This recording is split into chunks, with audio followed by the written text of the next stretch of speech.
एक बार की बात है, एक लड़का था। उसका नाम सबल था, जो नगर में रहता था।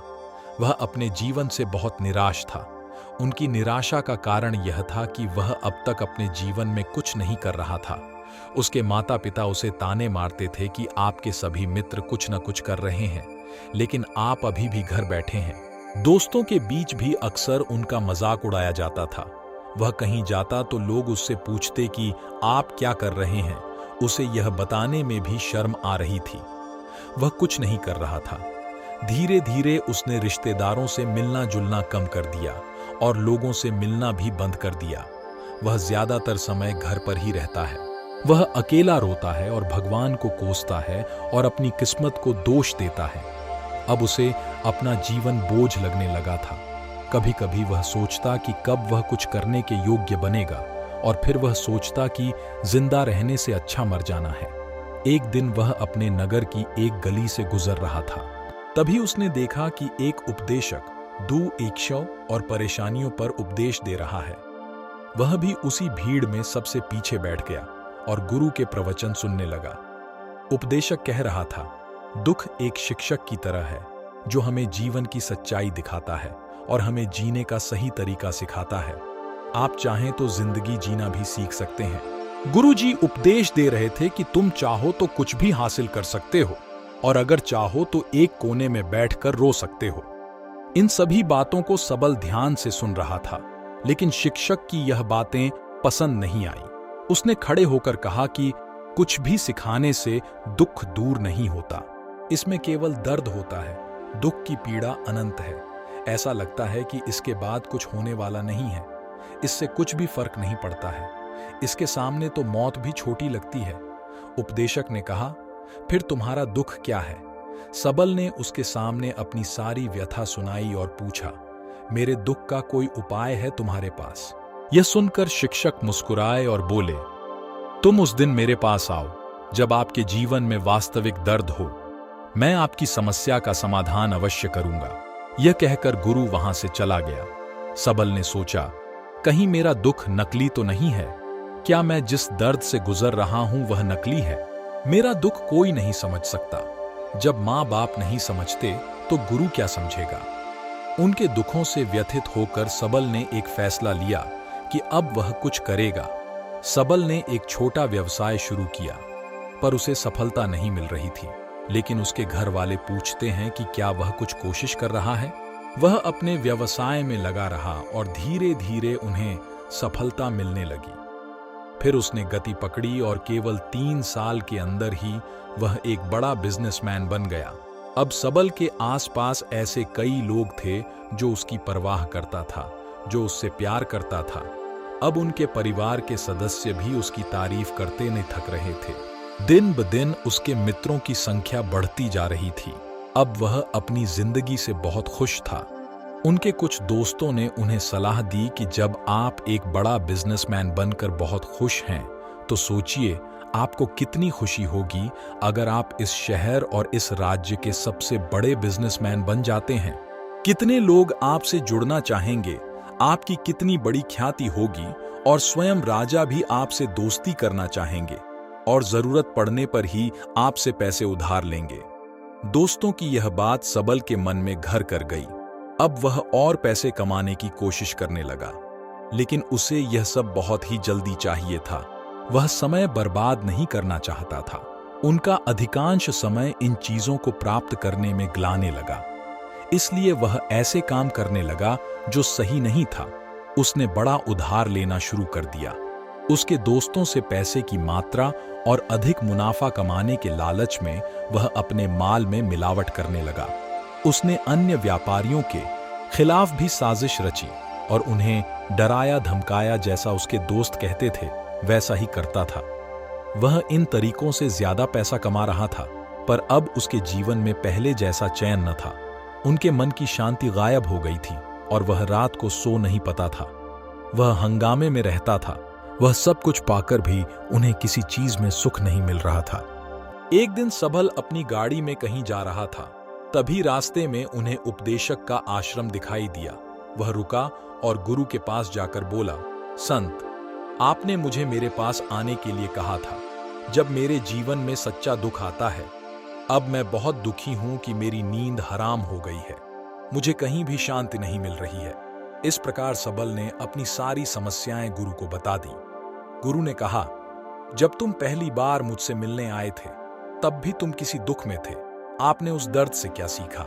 सबल ने कहा कि सिर्फ सोचने और चिंता करने से कुछ नहीं होता।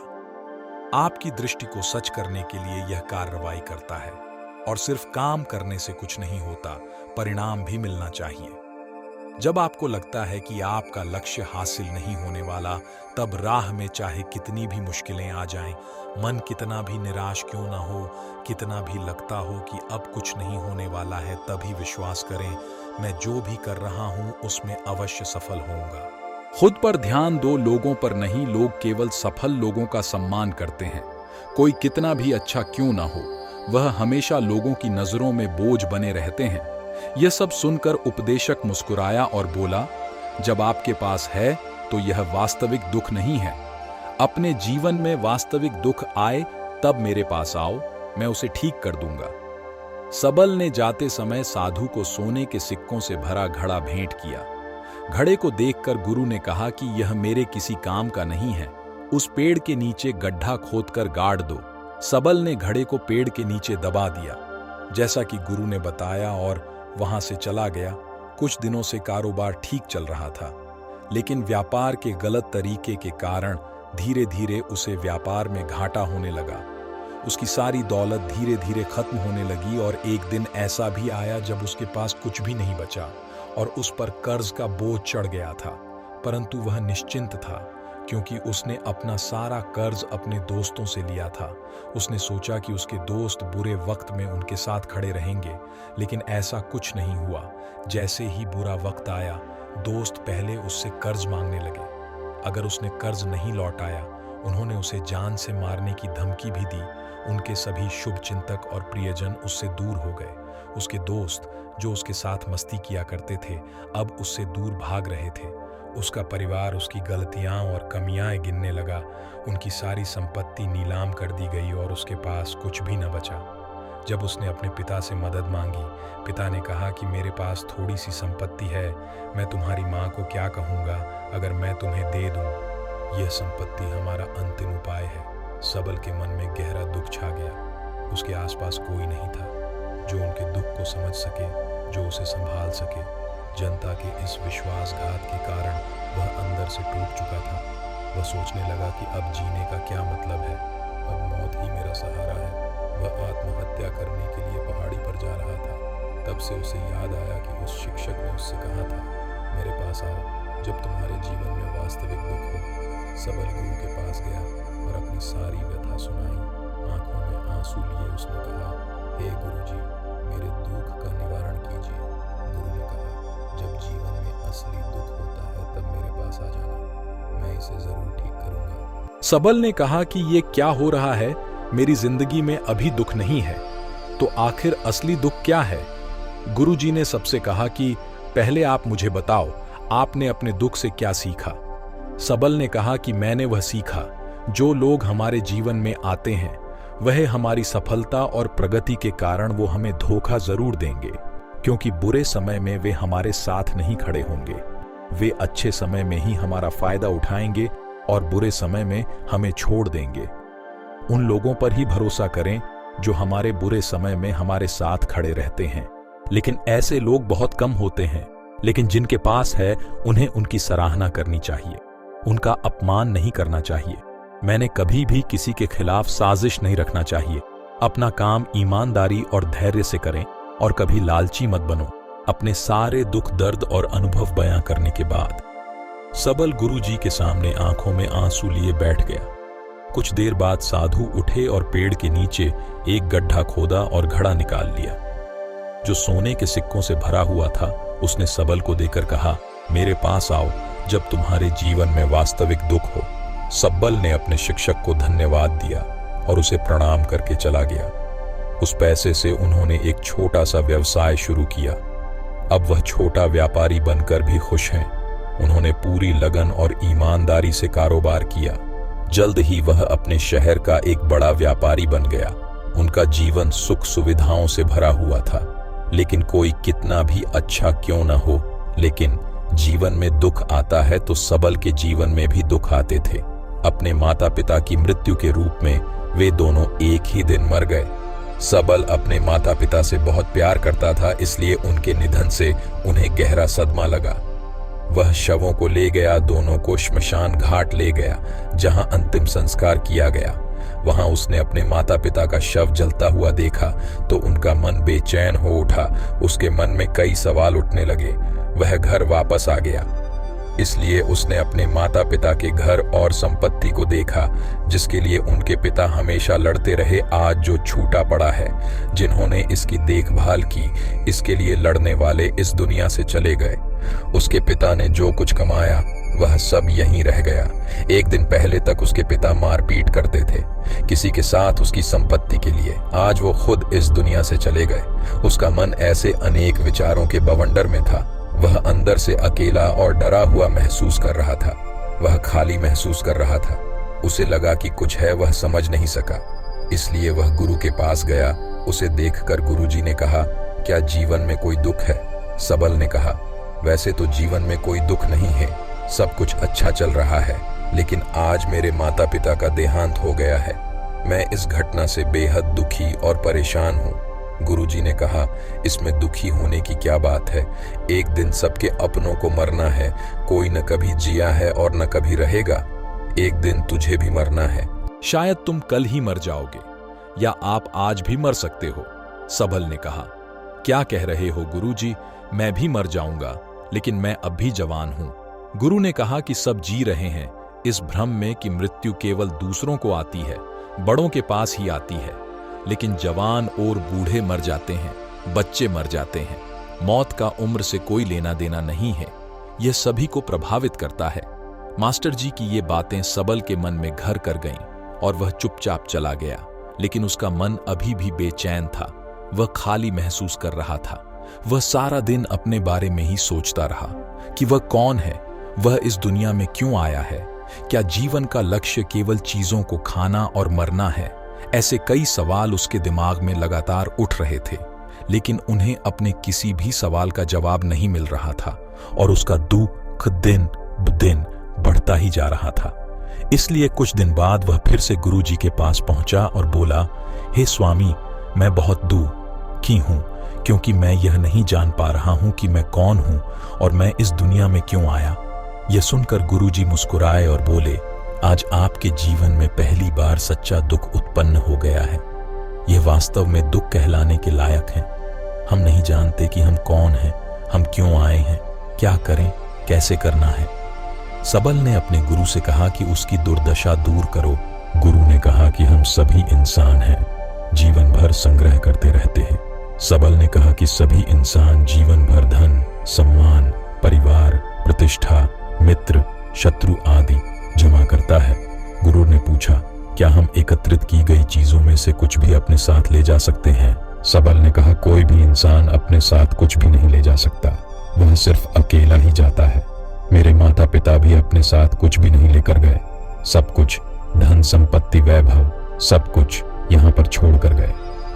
शिक्षक ने कहा, अब मेरी बात ध्यान से सुनो। इस संसार में हमें जो संग्रह करना चाहिए वह हम नहीं करते। चीजें हमारे सामने होती हैं, लेकिन हम उन्हें देखने की कोशिश नहीं करते। हमें इस दुनिया में जो कुछ भी इकट्ठा करना है वह हम खुद हैं। हमें खुद को जुटाना होगा ताकि जब हम मरें तो हम एकजुट हो सकें। और खुद को पहचानने में सक्षम होने के लिए हम अंदर बंटे हुए हैं। हम प्यार, नफरत, गुस्सा, ईर्ष्या में बंटे हुए हैं।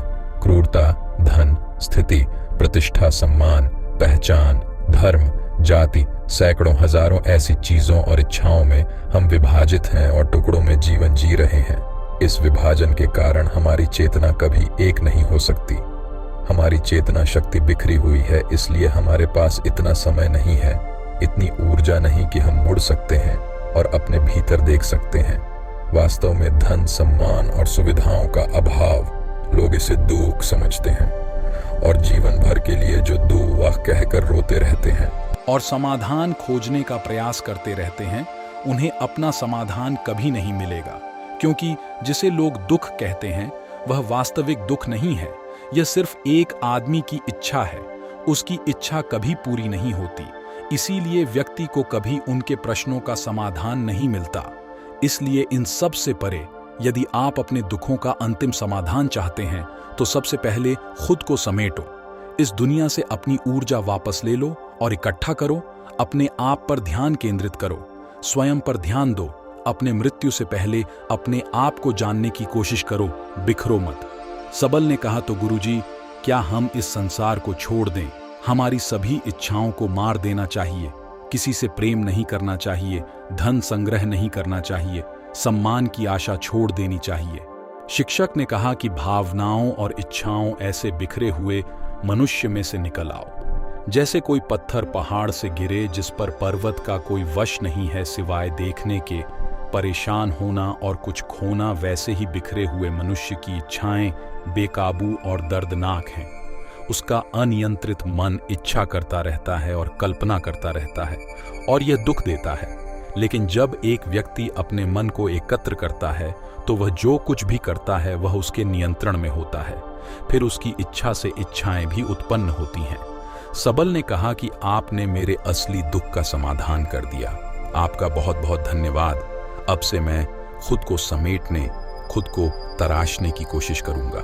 गुरुजी ने कहा कि मानव शरीर में बहुत ऊर्जा और शक्ति है, लेकिन यह फालतू के कामों में बटा हुआ है, बेकार की बातों में लगा हुआ है। यह एक बहुत ही शक्तिशाली मशीन की तरह है, एक बच्चे के हाथ में रखा जा रहा है और वह बिना सोचे समझे अपनी शक्ति बर्बाद कर रहा है और बिना किसी नियंत्रण के। इसीलिए इस शक्ति पर ध्यान दें, अपनी चेतना, और इसे इकट्ठा करें। सबल को अपने प्रश्नों का उत्तर मिल गया। उसने अपने गुरु का शुक्रिया अदा किया और चुपचाप चला गया। दोस्तों, उम्मीद है आपको यह कहानी पसंद आई होगी। अगर आपको यह कहानी पसंद आई हो तो अपने दोस्तों और परिवार के साथ जरूर शेयर करें।